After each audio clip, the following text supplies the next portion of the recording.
이스라엘이 아모리 왕 시혼에게 사신을 보내어 이르되 우리에게 당신의 땅을 지나가게 하소서. 우리가 밭에든지 포도원에든지 들어가지 아니하며 우물물도 마시지 아니하고 당신의 지경에서 다 나가기까지 왕의 큰 길로만 지나가리이다. 하나 시온이 이스라엘이 자기 영토로 지나감을 용납하지 아니하고 그의 백성을 다 모아 이스라엘을 치러 광야로 나왔어 야하스에 이르러 이스라엘을 치므로 이스라엘이 칼날로 그들을 쳐서 무찌르고 그 땅을 아르논에서부터 야포까지 점령하여 암몬 자손에게까지 미치니 암몬 자손의 경계는 견고하더라.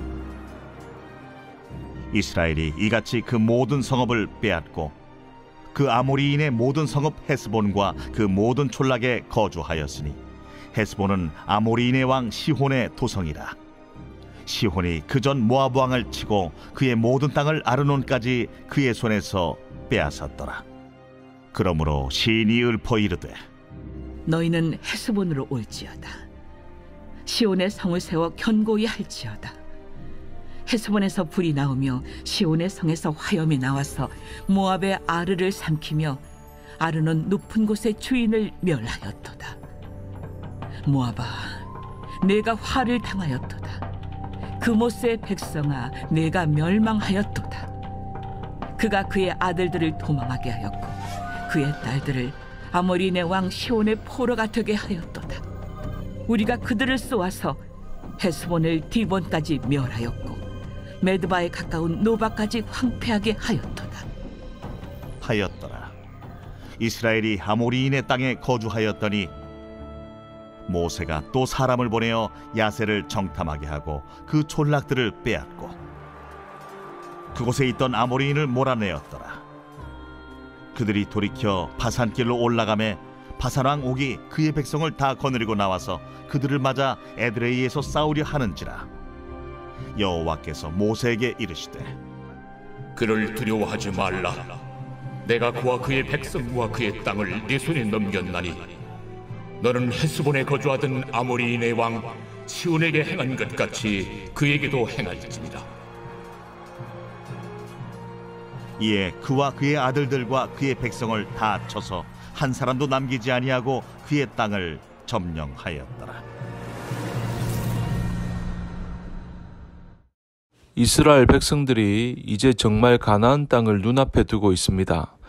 이제 에돔 땅 그 지역만 지나가면 하나님이 약속하신 가나안 땅에 들어갈 수 있었습니다. 그런데 그 에돔 왕이 허락하지 않았습니다. 그들은 다른 길로 돌아가야 했습니다. 그것으로 인해서 그들은 불평할 수밖에 없었습니다. 피곤한 그 여정에서 쉽고 빠른 길을 돌아가야 하기 때문에 그들은 불평하지 않을 수 없었습니다. 그래서 하나님이 불뱀을 보내게 됩니다. 백성들이 불뱀에 물리면서 그 독에 죽게 되었습니다. 그러나 하나님은 장대에 놋뱀을 달게 하면서 그것을 본 자는 다 살 수 있게 하셨습니다. 그러니까 그들은 분명히 자신들을 살려내는 하나님의 능력을 눈으로 목도한 것입니다. 자, 그러한 광야 여정 가운데 이번에는 아모리 땅을 지나야 했습니다. 그래서 아모리 왕 시온에게 사신을 보내어서 우리가 지나가게 해달라고 부탁을 하고 있습니다. 22절에 보니까 우리에게 당신의 땅을 지나가게 하소서. 우리가 밭에든지 포도원에든지 들어가지 아니하며 우물물도 마시지 않고 당신의 지경에서 다 나가기까지 왕의 큰 길로만 지나가겠다고 했습니다. 그런데 아모리 왕 시온이 그것을 허락하지 않습니다. 오히려 군사를 모아 이스라엘을 치러 왔습니다.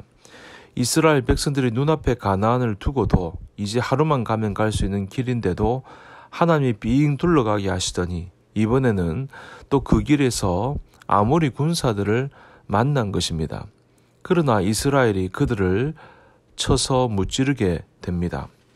그런데 33절에서 35절도 보게 되면 또 바산 왕 옥이 또 이스라엘을 대적하는 것을 보게 됩니다. 또 이뿐 아니라 22장에서 25장에 보면 모압 왕 발락이 이스라엘을 해하기 위해서 괴계를 꾸미기도 합니다.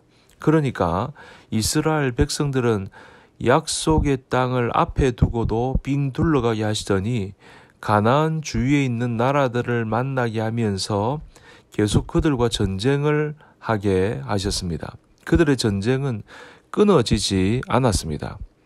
그렇습니다. 여러분, 이스라엘은 가나안에 들어가기까지 집요하게 대적들의 방해와 공격을 받아야 했습니다.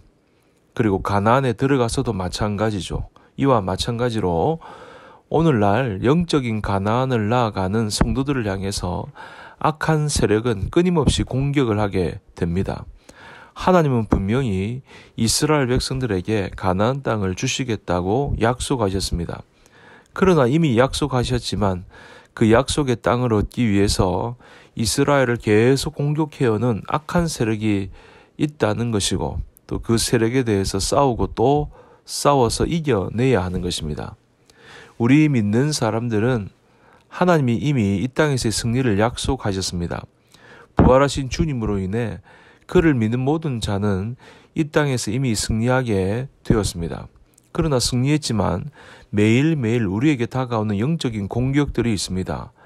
공격하는 그 세력을 향해서 우리가 날마다의 싸움을 이겨내야 하는 것입니다.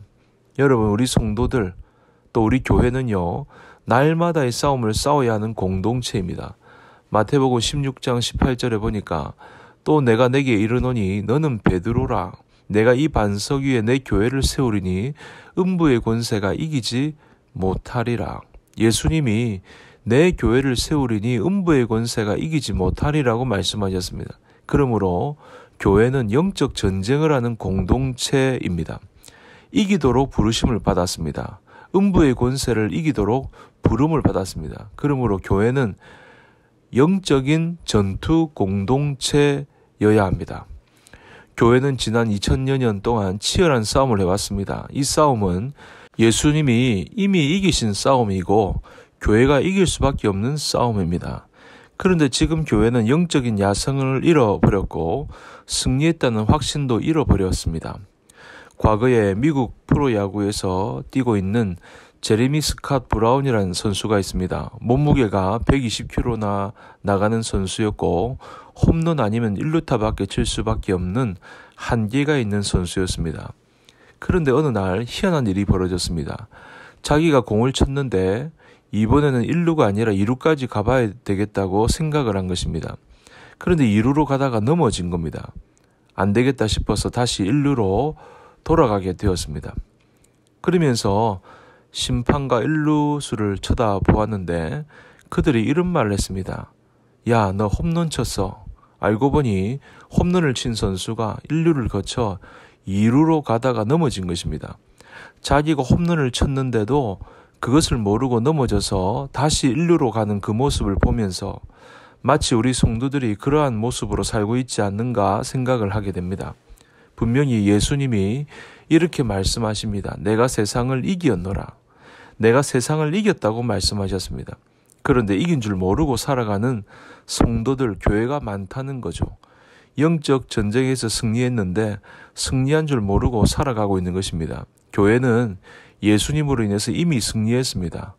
이미 승리하고 싸우는 싸움인데 아직도 교회가 승리했다는 사실을 모른 채 자꾸만 무서워서 두려워서 움츠리고 있었습니다.